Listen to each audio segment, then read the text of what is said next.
کہ وہ معاملات حرب سے بخوبی آشنا ہیں۔ یہ بات سن کر سیدنا عمر رضی اللہ تعالی عنہ خاموش اور پرسکون ہو گئے۔ اور دوستو آئیے اب تذکرہ کرتے ہیں فتح مکہ پر سیدنا صدیق اکبر رضی اللہ تعالی عنہ کے عظیم الشان کردار کا۔ ابن اسحاق رحمہ اللہ نے مروان بن حکم کے حوالے سے صلح حدیبیہ کی جنگ بندی کے بعد فتح مکہ کا سبب نقل کیا ہے۔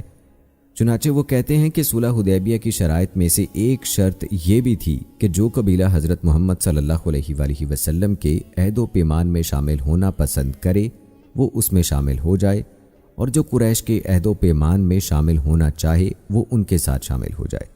بنو خزاعہ نے اٹھ کر کہا ہم محمد صلی اللہ علیہ وآلہ وسلم کے عہد و پیمان میں شامل ہوتے ہیں، اور بنو بکر نے اٹھ کر کہا ہم قریش کے عہد و پیمان میں شامل ہوتے ہیں۔ 17 یا 18 ماہ تک وہ اپنے عہد پر قائم رہے۔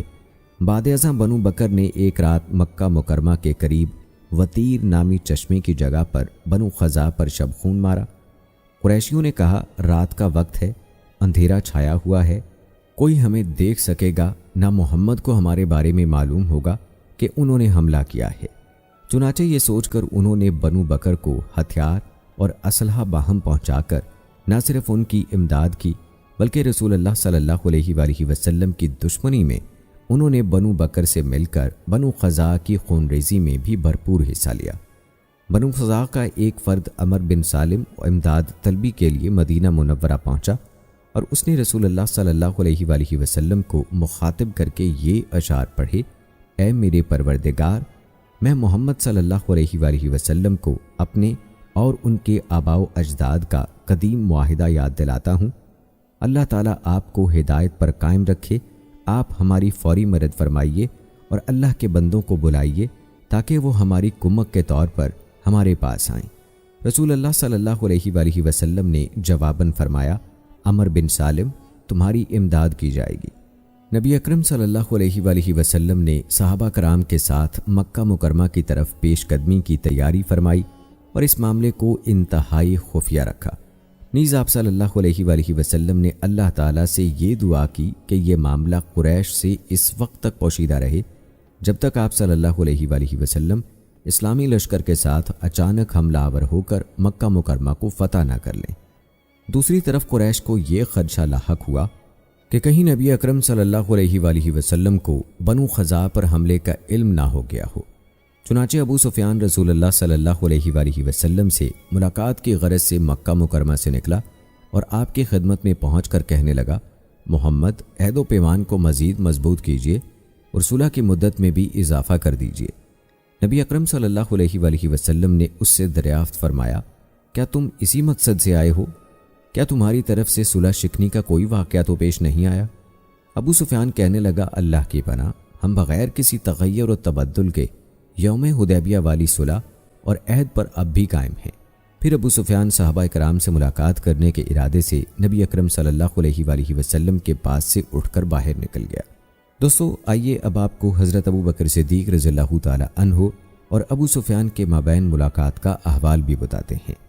ابو سفیان نے صدیق اکبر رضی اللہ تعالی عنہ کے سامنے یہ مطالبہ رکھا کہ وہ معاہدے کی تجدید کر لیں اور مدت معاہدہ میں توسیع کریں۔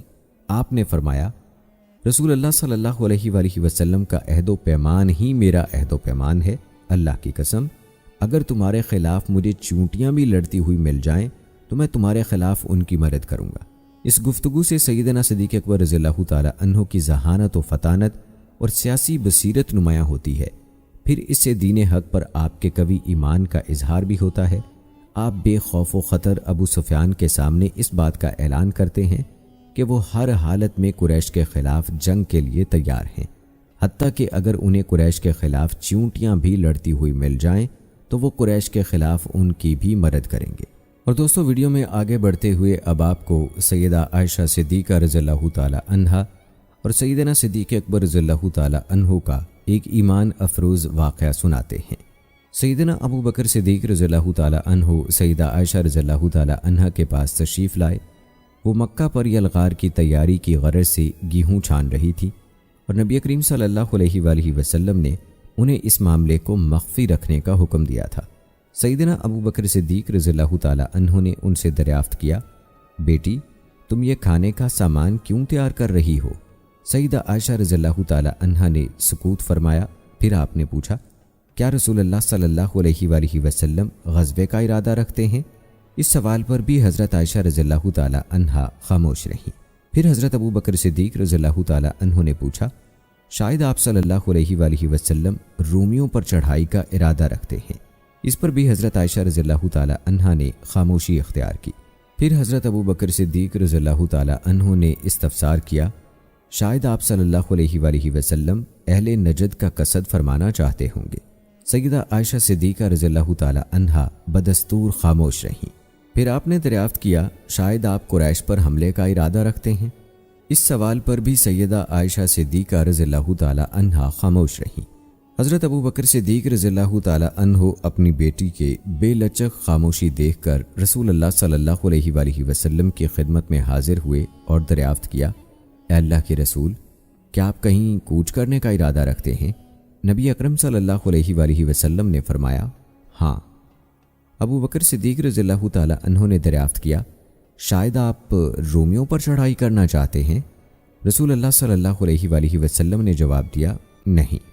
ابو بکر صدیق رضی اللہ تعالی عنہ نے پھر سوال کیا، کیا آپ اہل نجد پر حملے کا ارادہ رکھتے ہیں؟ آپ صلی اللہ علیہ وآلہ وسلم نے جواب دیا، نہیں۔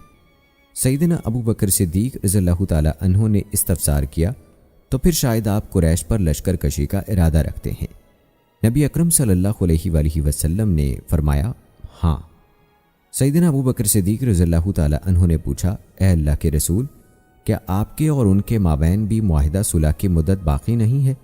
نبی کریم صلی اللہ علیہ وآلہ وسلم نے فرمایا، کیا تمہیں اس بدسلوکی کی خبر نہیں پہنچی جو انہوں نے ہمارے حلیف بنو خزاع کے خاندان بنو کعب کے ساتھ کی ہے؟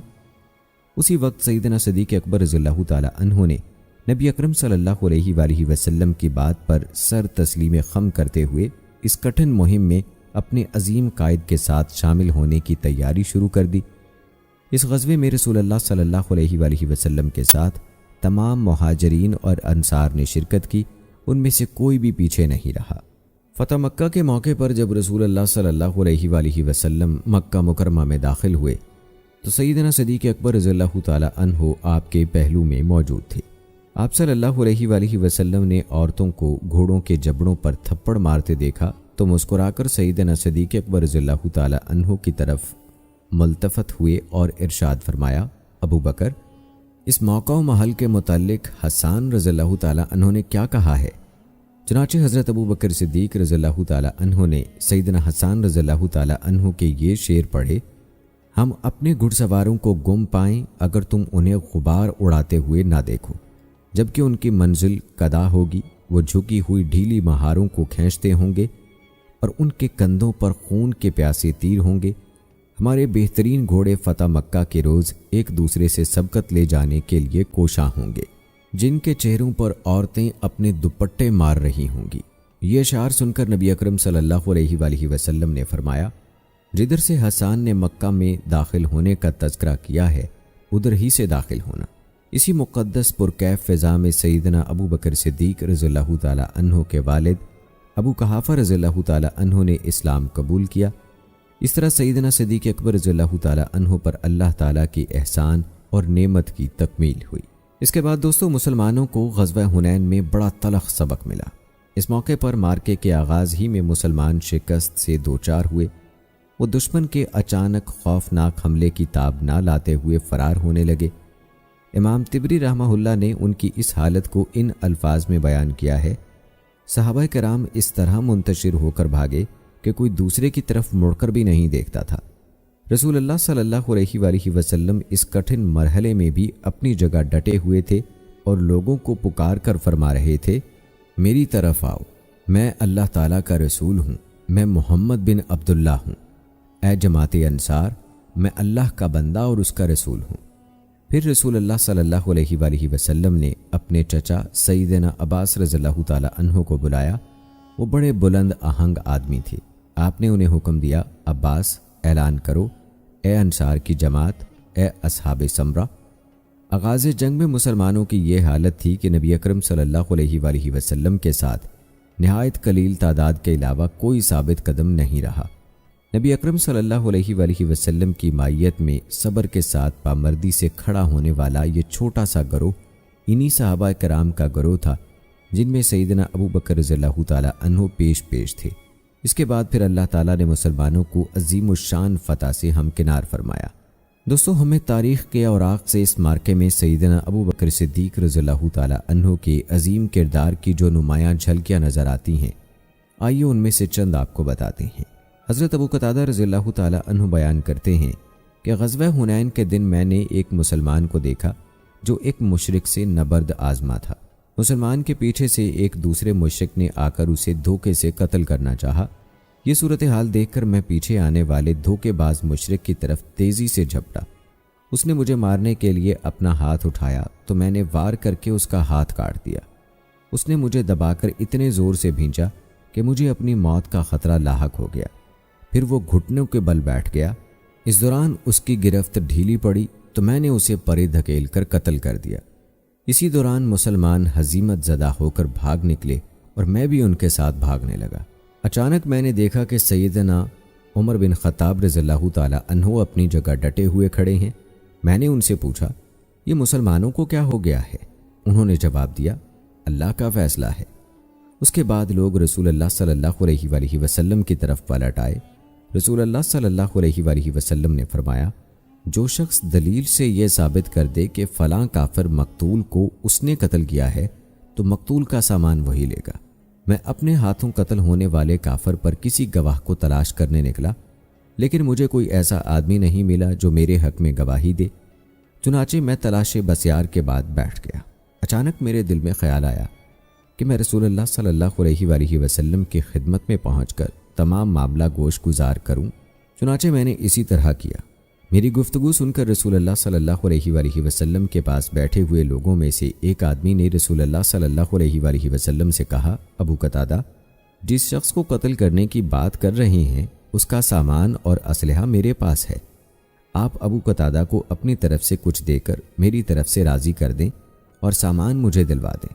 اس پر سیدنا ابو بکر صدیق رضی اللہ تعالیٰ عنہ نے فرمایا، ایسا ہرگز نہیں ہو سکتا۔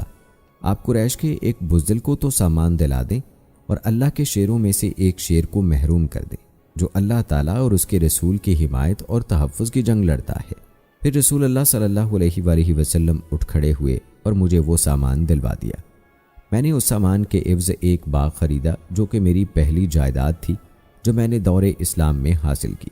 اس معاملے میں رسول اللہ صلی اللہ علیہ وآلہ وسلم کی موجودگی کے باوجود سیدنا صدیق اکبر رضی اللہ تعالیٰ عنہ کے فیصلہ کن لہجے میں گفتگو کرنے اور قسم اٹھانے میں سبقت کرنا، اور پھر اس سے بڑھ کر رسول اللہ صلی اللہ علیہ وآلہ وسلم کا آپ کی گفتگو کی تصدیق کرتے ہوئے آپ کی کہی ہوئی بات کے مطابق فیصلہ صادر فرمانا، در حقیقت وہ شرف و منزلت اور خصوصیت ہے جو صدیق اکبر رضی اللہ تعالیٰ عنہ کے علاوہ کسی کو میسر نہیں آئی۔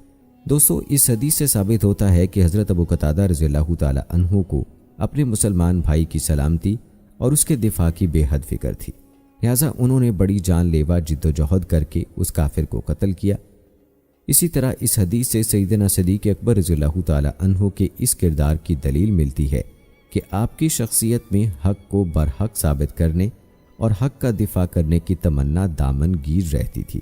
مزید برآں اس سے یہ بات بھی ثابت ہوتی ہے کہ آپ راسخ ایمان اور پختہ یقین کے مالک تھے، نیز آپ کے ہاں اسلامی اخوت کا نہایت اعلیٰ معیار مقرر تھا۔ دوستو، طائف کے محاصرے میں بہت سے صحابہ کرام رضوان اللہم اجمعین زخمی اور شہید ہوئے۔ جب اس محاصرے سے رسول اللہ صلی اللہ علیہ وآلہ وسلم کو خاطر خواہ نتائج برآمد ہوتے نظر نہ آئے تو آپ نے اہل طائف سے محاصرہ اٹھا لیا اور مدینہ منورہ کی طرف لوٹ گئے۔ اس غزوے میں مسلمانوں میں سے جو لوگ شہید ہوئے ان میں سیدنا عبداللہ بن ابو بکر رضی اللہ تعالیٰ عنہ بھی شامل ہیں۔ آپ کو اس غزوے میں تیر لگا تھا، اسی کے زخم کی بنا پر آپ مدینہ منورہ میں نبی اکرم صلی اللہ علیہ وآلہ وسلم کی وفات کے بعد شہید ہوئے۔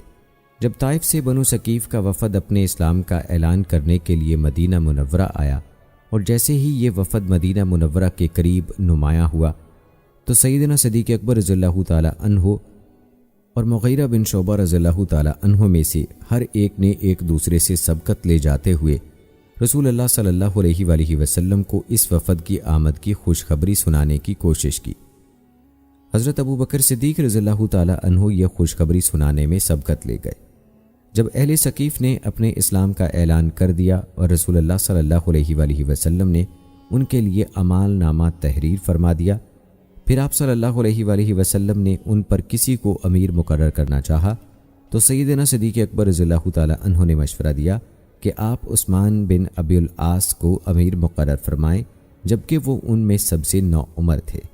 حضرت ابو بکر صدیق رضی اللہ تعالی عنہ نے اس موقع پر کہا، یا رسول اللہ، میں نے دیکھا ہے کہ یہ نوجوان اسلام کا گہرا فہم حاصل کرنے اور قرآن سیکھنے کا سب سے بڑھ کر شوقین ہے۔ سیدنا عثمان بن ابی العاص رضی اللہ تعالی عنہ کا معمول تھا کہ جب ان کے وفد کے لوگ دوپہر کو سو جاتے تو وہ رسول اللہ صلی اللہ علیہ وآلہ وسلم کی خدمت میں حاضر ہو کر دین کے متعلق سوالات کرتے اور قرآن مجید سیکھتے، اور اس طرح انہوں نے دین کا طفقہ اور گہرا علم حاصل کر لیا۔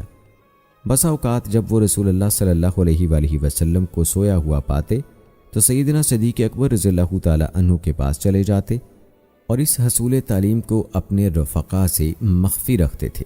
رسول اللہ صلی اللہ علیہ وآلہ وسلم کو ان کی یہ بات بہت بھائی اور آپ نے ان کی اس خصلت کو پسند فرمایا۔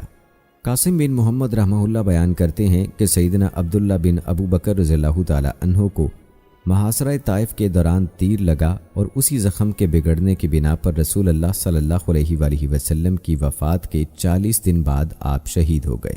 جب طائف سے بنو ثقیف کا وفد حضرت ابو بکر صدیق رضی اللہ تعالی عنہ کے پاس آیا تو اس وقت تک وہ تیر سیدنا ابو بکر رضی اللہ تعالی عنہ کے پاس موجود تھا۔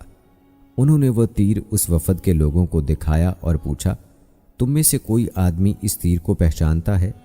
بنو اجلان کے فرد سعید بن عبید نے جواب دیا، میں نے ہی اس تیر کو تراشا، اس کے پر تیار کیے اور میں نے ہی یہ تیر چلایا۔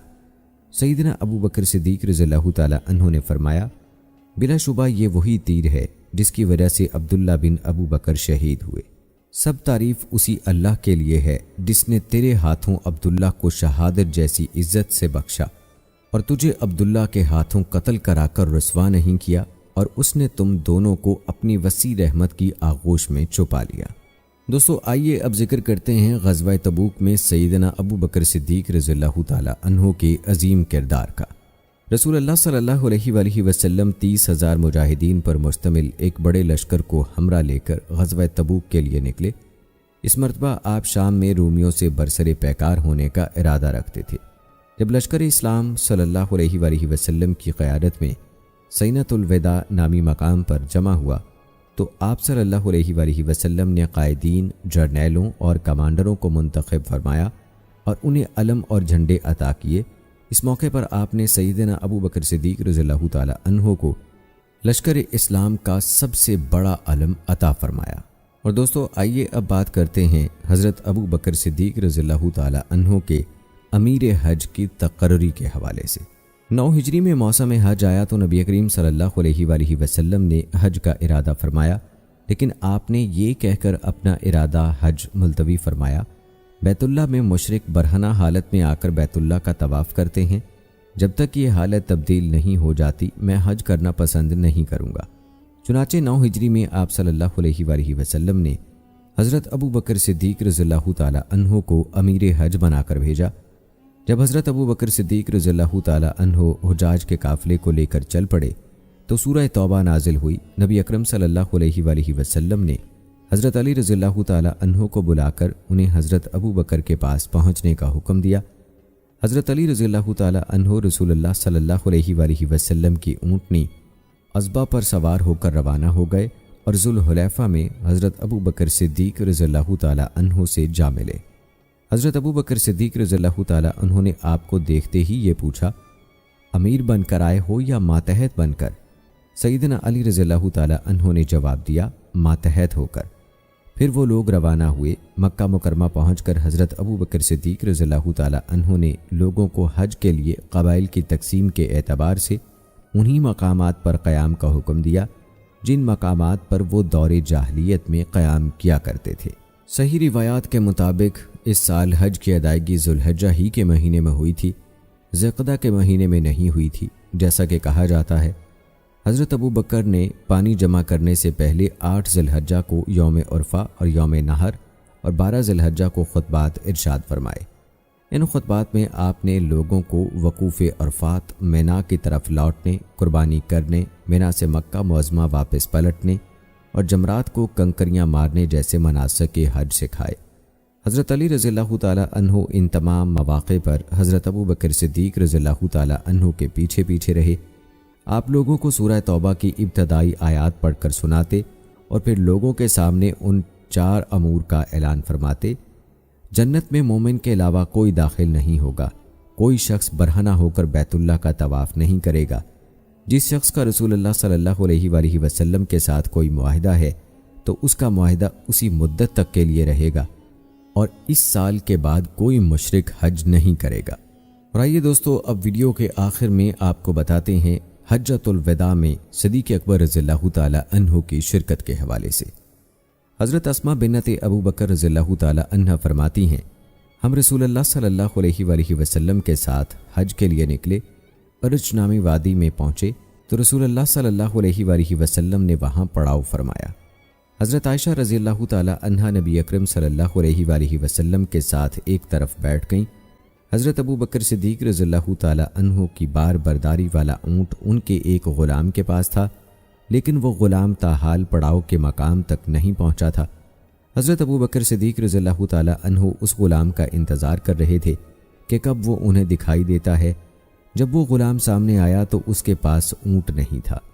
حضرت ابو بکر صدیق رضی اللہ تعالیٰ عنہ نے اس سے پوچھا کہ تمہارے پاس جو اونٹ تھا وہ کہاں ہے؟ غلام نے جواب دیا کہ گزشتہ رات وہ اونٹ مجھ سے کہیں گم ہو گیا۔ حضرت ابو بکر صدیق رضی اللہ تعالیٰ عنہ کو غصہ آ گیا اور وہ یہ کہہ کر اسے مارنے لگے کہ ایک ہی تو اونٹ تھا، تو نے اسے بھی گم کر دیا۔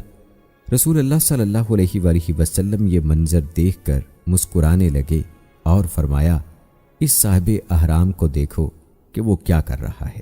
دوستو، یہ تھی ہماری آج کی ویڈیو، جس میں ہم نے آپ کو حضرت ابو بکر صدیق رضی اللہ تعالیٰ عنہ کے تمام غزوات میں شرکت اور ان کے کردار کے حوالے سے آگاہ کیا۔